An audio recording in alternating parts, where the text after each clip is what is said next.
Hello, welcome to the Talking City podcast from the Manchester Evening News, talking all things Manchester City. Another 1-0 win, back-to-back 1-0 wins this week for City, this time at Bournemouth. You look at that result, Simon Bajkowski and manager Joe Bray, forgot that bit, as we introduce ourselves. Do you know what? I was not expecting to do this podcast this morning, and you can tell.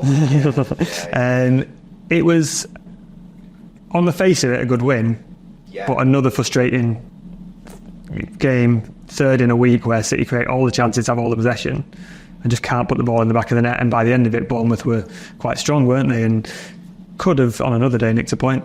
Yeah, it was, for about 50 minutes, 55, it was a really good City performance, like their best in a while. John Stones was great, Rodri was great, Phil Foden was superb through the middle, and they sort of, similar to Brentford and Chelsea, they couldn't quite take the chances. And then Bournemouth really came at them, and really came at them. And, probably, Villa is the outlier this season because they just absolutely monstered City from start to finish. But aside from Villa, Bournemouth probably gave City more problems than anyone since Bayern or Real last season.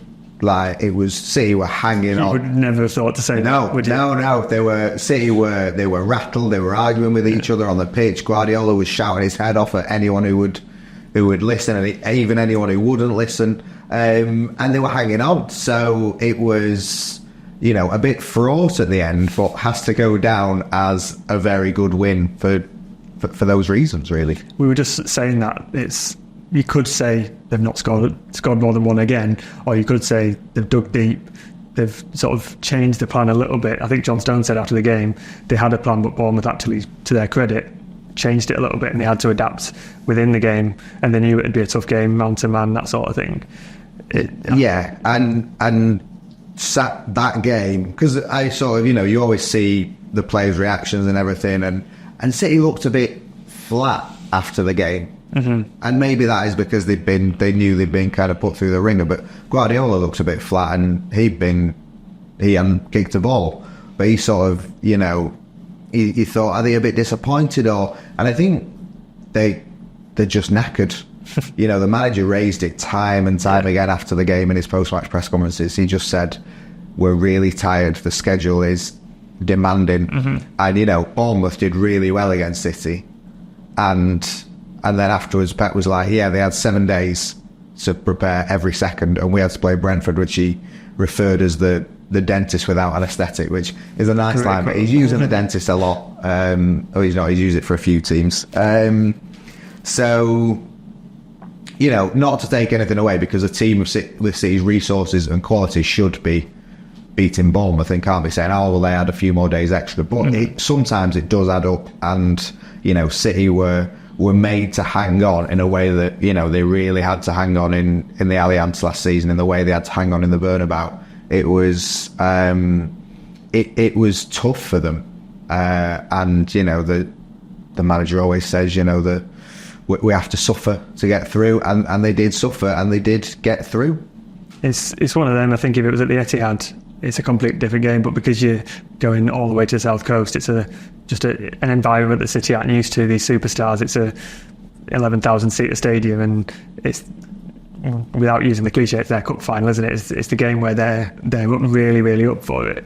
So it is also one of those games where City just need to get the performance, get the result. I think one of the questions put to Pep was maybe on Sky Sports was the result more important than the performance, and it felt like that. And then with the context of all his Superman comments and stressing just how tired and sort of exhausted and flat out his players are, it feels like more of an impressive result the more you sort of think about it. Yeah, it does, and it felt like a very impressive performance for like the first hour or so, and then you have to kind of credit them for holding on.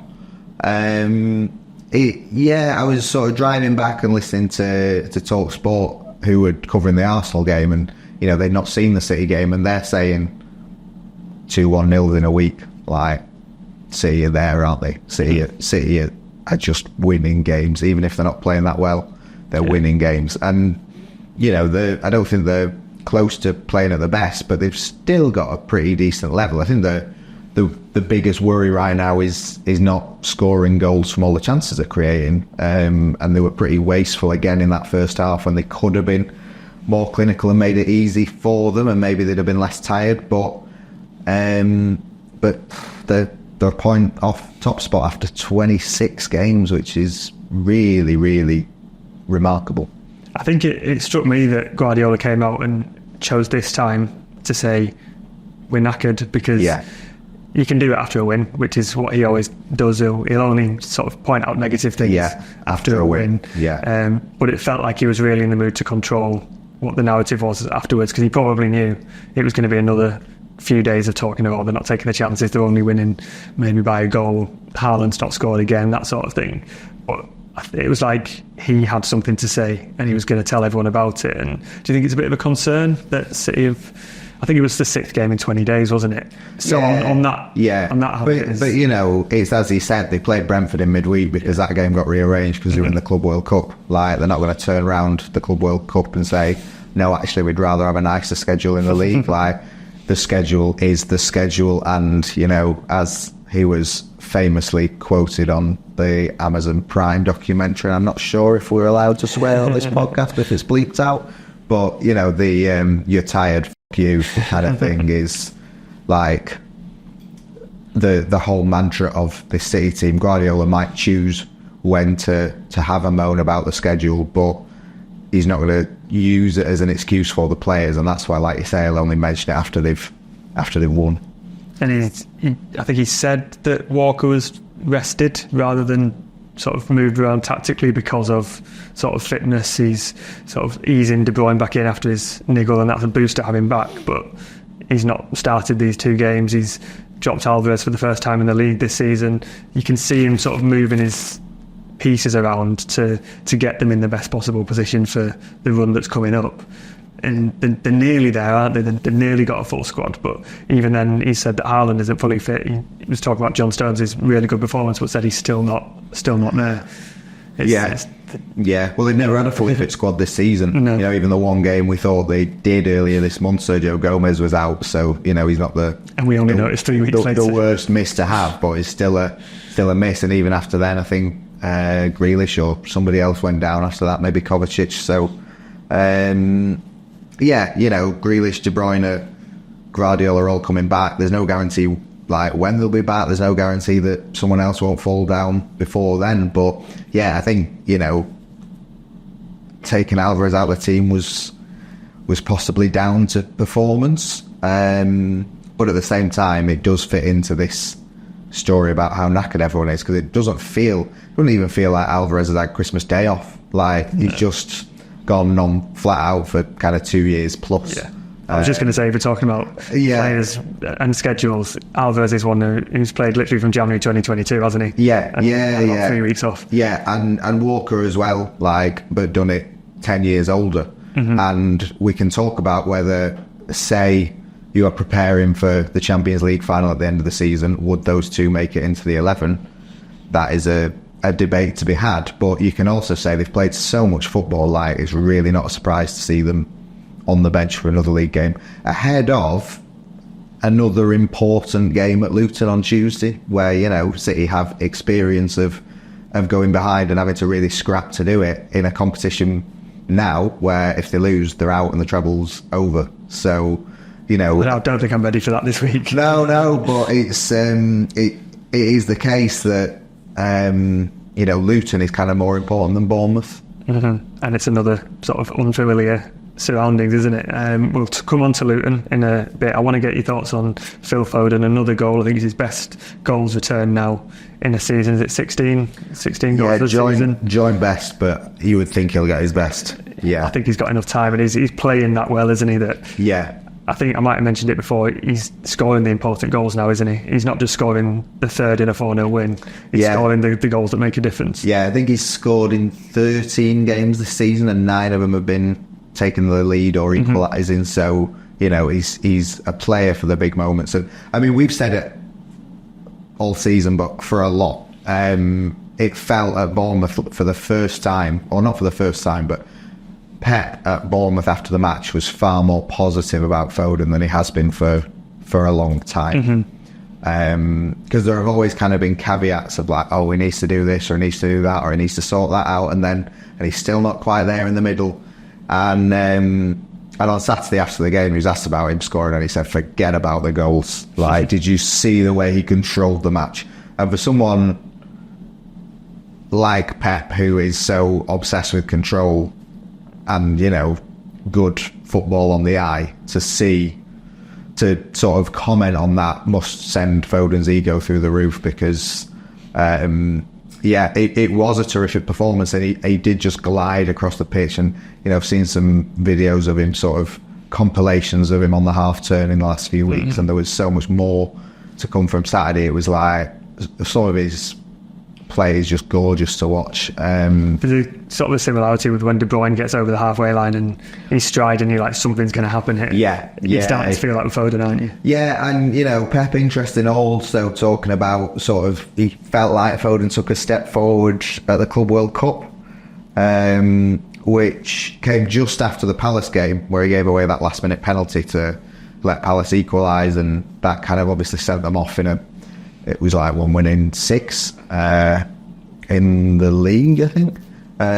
So, you know, when they left for the Club World Cup, Pep obviously still had considerable doubts about Foden's abilities in the middle, and it seemed like that time, which you only get if you're in the Champions League and you're prepared to play in every scenario going, was the moment when Foden kind of, you know, took the mantle and has stepped up ever since, really. I think it's 5 goals in February for him, so a really good month that could yet get better. But yeah, like you say, at the start of the season, Pep was still saying, no, he's a winger. And you had... like December he was still saying it, January he was still saying it, but it felt like, you know, he said he's really good, especially in the middle on Saturday, and it was like, oh, right. Like that. Considering he's been sort of pushed back out to the wing, hasn't he, with De Bruyne coming back, albeit coming inside. And you know, it was notable because with the lineup on Saturday, Núñez was in, and you would sort of expect Núñez to be in the middle, and it felt like Foden would be wide, but no, Núñez was on the left, and Foden was in the middle. So yeah, it was really it was a performance of notes from Foden. Another performance that caught a lot of people's eye was John Stones. It was the same back for the Champions League final, I think only the second time this season, because Stones has been out for so long. He was tasked with coming into midfield, and he said after the game that because Bournemouth went man to man, City's task was finding that free man, and he was often that player, and he was popping up on the touchline and the byline and putting crosses back and sort of playing box to box and as a number 10, and he's not really done that since the Champions League final. But it was another reminder that there's a very good footballer there, and if you can get him in those spaces, he's a real threat. Yeah, he's not, and he almost makes you sort of rethink, like, you know, like a Rolls Royce of a defender is, what is a Rolls Royce of a defender? Because it's always like, seems to be like the best, the classiest, but it's a bit weird if you've got like a car analogy where the car doesn't go kind of that far, whereas Stones just covers the whole pitch, and it was like his game intelligence is really something. And if he is coming into form and being allowed to play up in that position, then that will transform City's performances. I think it's kind of, you know, I saw someone say after the game, like, you can't have a replacement for Rodri or Stones. No. Like, Akanji is kind of will play the role as and when he's required, but they are 2 of the best players in the world. They are world class in their positions. You can't just say, oh yeah, someone else is going to play there now and be just as good. You can't replicate those qualities. And that was really evident against Bournemouth, where you just like, we've not seen this in ages. You know, it did sort of throw back to Istanbul when Stones was just so extraordinary. It felt like he was everywhere, and they were showing his heat map and his touch maps afterwards, and he kind of was. It was literally like all over the pitch, and he was popping up in the box, and I was watching on telly. I was like, who's that? I was like, oh, it's Stones. He's meant to be at the back, and I think since he's back, the midfield just looks so much more compact and more steady, and I think Kovacic helped a lot at Bournemouth as well. He always goes under the radar, and he's not going to start a Champions League final with everyone's fit, but it just adds that sort of control again that City have lacked in a few games recently. Yeah, I'm not sure if it was this podcast or not, but I had kind of suggested Kovacic from Alvarez might be the change for this game, because the midfield forward line hadn't quite had something about it, and Kovacic does add kind of more stability, but also creativity. The dinked ball over the top to Haaland for the first was kind of Gundogan-esque, and you think back to the start of the season and Kovacic was really, really strong with Rodri, but Kovacic, Rodri and Stones in that midfield kind of allows more attacking to be done further up the pitch. We'll leave it there for the first part. We'll come back and discuss a couple more things about Bournemouth and look ahead to what could be a tricky FA Cup game at Luton.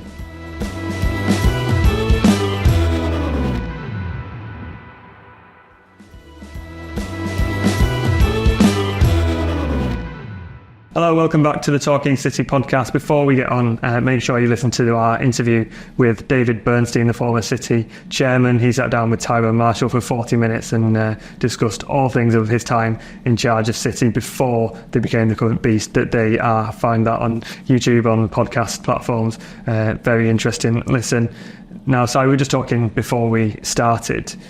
City won 1-0, back-to-back 1-0 wins. There's two ways of looking at that. One is that that's what champions do. They might not be playing at their best, but they're just winning. And I thought it was notable that the chant of choice by the City fans at full time was champions ole ole, because it was sort of a let's grind out the win and just get the 3 points. But also 3 games in the last week, 7 points, but only 3 goals. I think it was 71 shots.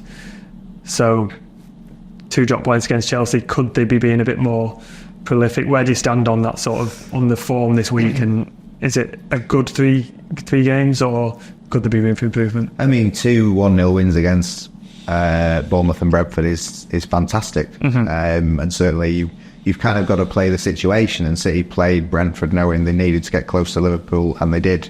They played Bournemouth knowing they needed to get close to Liverpool again, and they did.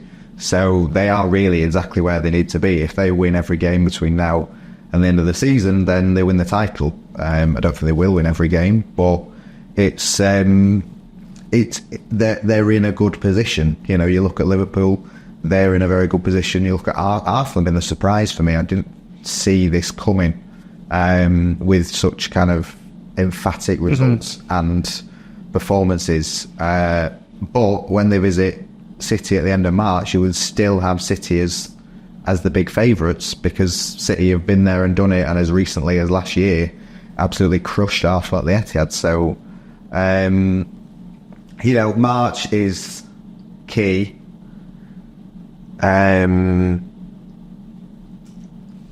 until April is key. That's the thing. Because April, City could have Arsenal and Real Madrid in the Champions League. They could have a sort of FA Cup semi that's Liverpool or something like that, and then trips to Palace and Tottenham maybe. So City are just in this position where they keep going and they're still there, and to sort of if they're able to beat Luton, to be able to walk into March and say the treble's still on is amazing. There is that concern with performances of late that haven't quite been as sharp as they need to be. They still only dropped 2 points in the league, forever. But with them dropping it to Chelsea, you sort of think, is that because they've come up against a better team than, say, Brentford and Bournemouth, who are both at the other end of the table? Although Chelsea smack bang in the middle. But with Liverpool and United to come, will City's problems in front of goal and, not kept too many clean sheets, although 2 in the last week, will that hurt them against United and Liverpool when they really need the points? So the next 2 league games, I think, will answer a lot about City and where they are. But for now, they're where they need to be. Yeah, I think you can go down one route and say, they're doing really well and this is what they need to do, but then you think, but they do need to be better in front of goal. It's tricky, isn't it? And it's hard because I was sort of thinking about this morning, and it's not like they don't stand out at the minute as kind of one of the more exceptional City sides under Guardiola. They're not like smashing everyone 6-0 and they're not rock solid at the back. There are plenty of things up with them. But then last season they weren't either, and they won the treble. So I think we forget on these big runs that they're not always 3-4-0s, are they? There's a lot of 1-0s and 2-1s. Yeah, and also they're kind of up against more expectations than ever because they've won the treble last season, so everyone could not think more of them, and they've still got to go again and win. You look at Arsenal spanking opposition and whatever, and like City can have a really good season and not end up winning anything. It just won't seem a good season. But you've got to say, if that were to happen, you would probably say, well, Liverpool have been really good or Arsenal have been really good, and you've got to hand it to them. But also last season City really didn't get cooking until February, so it's there is a long way to go, and I think a lot of the good kind of gets taken for granted with City because they've set such a high bar, and they have the potential to go up a few more levels yet. Well, that's it. We were saying before, they've got these players coming back. Some of the players who are back aren't fully fit yet. They've not had a fully fit squad all season, and I had a thrilling Sunday. I was looking at all the last 3 games, the 71 shots they've had, and have they wasted 68 of them? Well, no, they haven't, because a couple have led to goals like Haaland's, which was parried in the path of Foden. I was looking, I think the expected goals, I've got the stats here, for the 3 games was just under 7, so they've underperformed by 4 goals. Between the Brentford and Bournemouth goalkeepers, they overperformed by stopping 3 goals between them. Right. So you've come up against 2 really good goalkeepers. Yeah. Haaland's probably underperformed, I think, by 2 goals it was. Yeah. He missed those 2 glorious ones against Chelsea, a couple against Bournemouth where he might have done a bit better. That sort of accounts for itself. If you've got a striker who can get better, and you're not always going to come up against a keeper on top form, it sort of takes care of itself. And if you get the players back, you go in. You worry about this City team when they don't create chances. Yes. And they lost the league title to Liverpool in 2020, creating loads of chances. I think they scored more than 100 goals, but they just had wobbles at the back, and they scored pretty erratically. But they still created loads of chances and scored loads of goals, and as long as they're creating chances, they will back themselves to score loads of goals, because it's like Haaland. Every time you think, oh, Haaland's not scored, he will score. So the longer the kind of inability to convert chances into goals goes on, the more worrying it is. But they've taken 7 points out of 9 from these 3 games, so it's still pretty good. I think I was writing this article, I went into it thinking they're not doing well in front of goal, and then I'm looking at the stats and they're not doing as well as they should be, but like you say, if you can say 2 out of the 3 keepers have had a worldie, then you can't do much about that. And on any other day, Haaland scores those 2 headers and City have 2 more points against Chelsea, and it's fine. And it's quite convenient that the 3 games before these 3 games, so I think Copenhagen, Everton and Brentford, City also had 71 shots. Right. So they're creating the same amount of chances. Yeah. You've just got reasons why they're not always converting them, and you're not always going to have Ben Mee on the line stopping that Oscar Bob chance. Or Bernardo Silva heading that one wide from Walker's cutback. There's a lot of sort of reasons, isn't there? If they have 71 chances against Luton, United and Liverpool, 71 shots, they will be very, very happy. Exactly, and Guardiola always says that, doesn't he? He wants the consistency at both ends.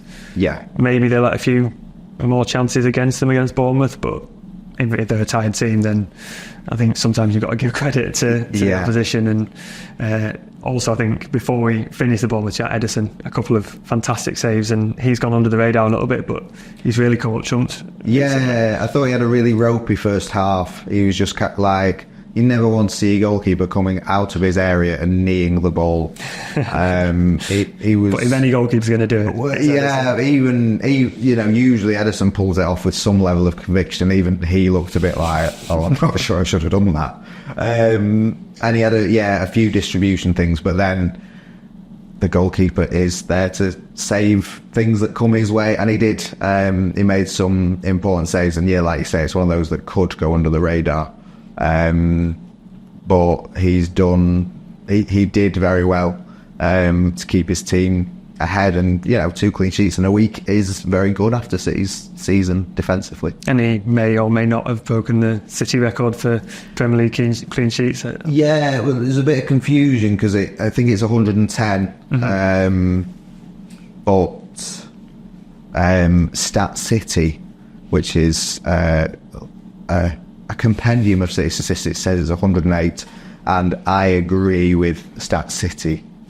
So where's the two? Where's the discrepancy? So the two are 2 games which he started and then came off injured in.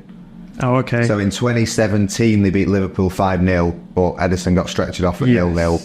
And in 2019 they lost 3-2 to Wolves, but Ederson got taken off. That was early, wasn't it? Early, yeah. I'd be more willing to count the first one, but not the second one. But you can't do one or the other. Yeah, well, I think they were both first half substitutions, so you sort of think, no, you've got to stay on, but it wouldn't count in FPL, would it? And that's the metric. That's the I think Opta's metric is what Stat City is going off.